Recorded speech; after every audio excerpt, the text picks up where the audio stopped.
nuestro querido invitado, pero nada más saludo de volada acá a Daniel Sarmiento que nos acompaña, Ignacio González, buenas tardes, Perla, ¿cómo estás? Alberto, Tomás, muchas gracias por estar por acá, Alex, Mar, José Antonio, Ricardo, Teresa, muchísimas gracias, Juan, a toda la gente que nos ve, les agradezco muchísimo, no me alcanza de leer todos, pero les mando besos, abrazos a todas las personas que nos ven. María Osorio, muchas gracias por estar por acá.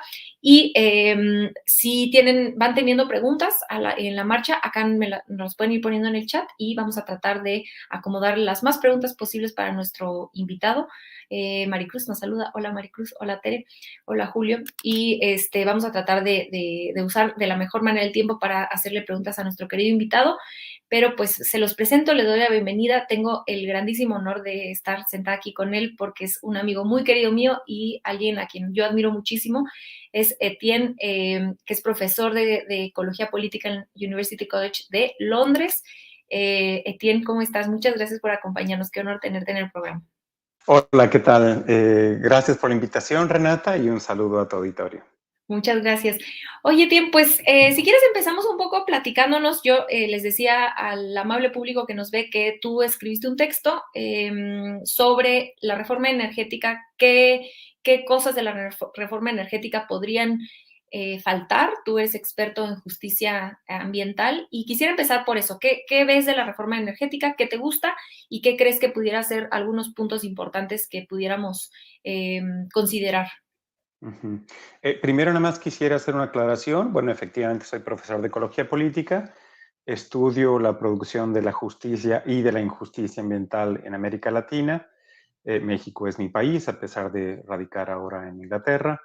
Y el caso de México y de la transición energética la conozco relativamente bien. El tema de la energía es muy vasto y tiene áreas complejas. Entonces, en ese sentido, yo nada más procuro hablar de lo que sé, de lo que alcanzo a entender, pero pues todos los días, si uno pone atención e interés, aprende un montón, ¿no? Es un tema que nos toca a todos aprender y bueno, desde ahí hablo, ¿no? A mí me preocupó mucho precisamente cómo se estaba dando la transición energética, cómo se concibió, no solo cómo se implementó. Desde Felipe Calderón, y yo he insistido en que es el antiejemplo del mundo. Uh-huh. O sea, todos los que creen que efectivamente el crecimiento exponencial de producción a través de parques eólicos y solares es un ejemplo, la manera en que lo hizo México es desastrosa, es tramposa, conflictiva, y esto lo tiene que saber la gente para que sepa qué está defendiendo cuando se opone a que precisamente el Estado trate de dirigir la transición y en general el sector eléctrico, ¿no? Nada más quería hacer esa aclaración. Maravilloso. ¿Y cómo lo ves?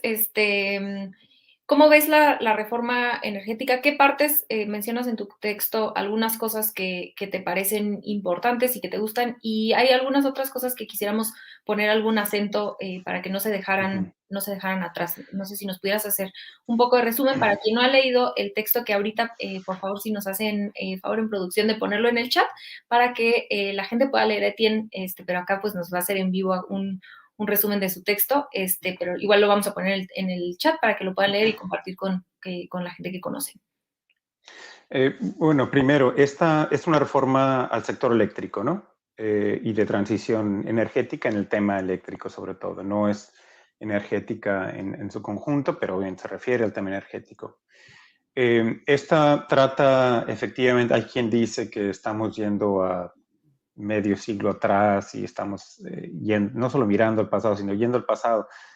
Esta propuesta trata de, sí, remontarnos al 2013, antes de esta reforma energética que se dio en el contexto del infame ya conocido Pacto por México, y que trató de liberalizar el sector eléctrico por completo, algo que ya venía ocurriendo gradualmente desde el sanelismo, pero digamos que se le dio toda la estructura, el marco normativo para que así ocurriera, ¿no?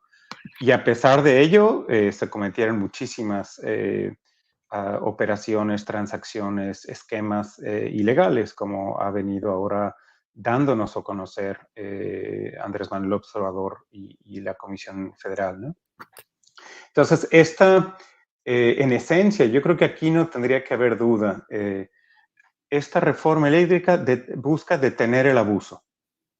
Yo tenía mucho conocimiento sobre el abuso a los pueblos, a las comunidades que viven en los territorios, ¿no? Eso lo tenía bastante conocido. Hay trabajos, como precisamente fue un caso tan notorio, sigue siendo, es algo muy estudiado. Quien tenga interés, métase a conocer trabajos de investigación muy serios sobre particularmente el istmo de Tehuantepec, que fue donde crecieron.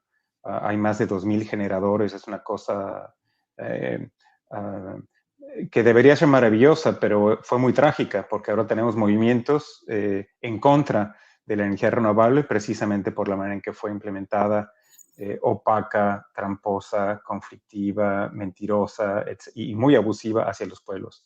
Lo que ahora está desde hace tiempo que conocemos es que además fue abusiva hacia el Estado.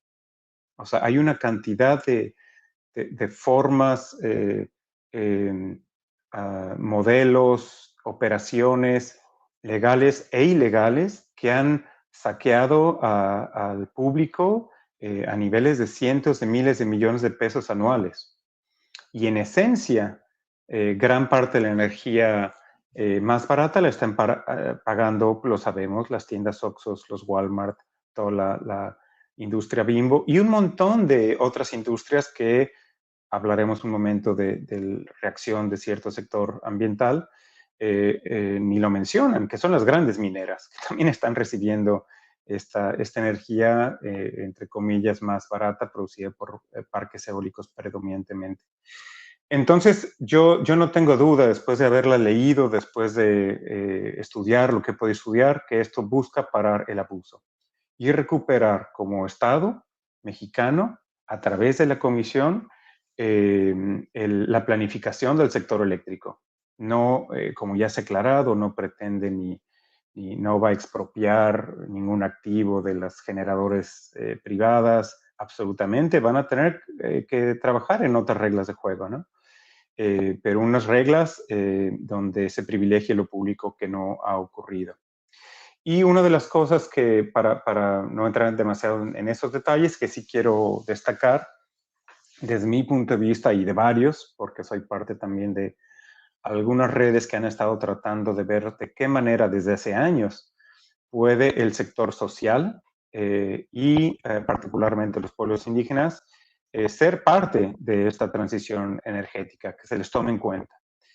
La revolución solar y eólica, digamos, empezó con los países que empezaron de manera muy importante, como Inglaterra, Dinamarca, precisamente empezaron privilegiando a cooperativas, a gobiernos locales y otras instancias para que se pueda transitar hacia las energías renovables de una manera descentralizada y democratizando la energía.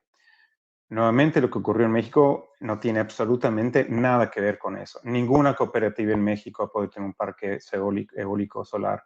Ningún pueblo indígena, y los hay que han tratado, por años le han puesto barreras porque se les trata como un actor igual en el mercado eléctrico. Entonces, si no tienen la misma capacidad demostrada financiera para justificar lo que una corporación puede hacer, no entran. Entonces, únicamente las grandes transnacionales o grandes empresas mexicanas han podido entrar a ese mercado. Entonces, el aspecto que sí creo que es importante y varios estamos tratando de incidir en ello, es precisamente que exista la figura, que se reconozca que en el Estado, no podemos decir que en el Estado lo abarca todo, pero que las comunidades que viven en los territorios donde más se puede aprovechar la energía renovable, tengan, número uno, tengan voz sobre qué modelos de desarrollo quieren tener y si el tema del energético entra o no en sus territorios. Y en segunda instancia, que se les pueda permitir ser un actor, desarrollar sus propios proyectos de energía renovable, que hoy pueden hacerlo para suministro propio, como se puede hacer para las viviendas, ¿no? Pero no en todos los lugares hay infraestructura para poderlo hacer, pero la segunda es muchos proyectos productivos del campo, de un campo muy abandonado, muy empobrecido, requieren además poder vender excedentes de electricidad para pagar sus costos, ya sea para refrigeración, en el caso de comunidades pesqueras, o de riego, de unidades de riego, y están imposibilitadas para hacerlo. Entonces, para mí el área principal a trabajar en la reforma es precisamente eso, la inclusión del sector social y los pueblos indígenas.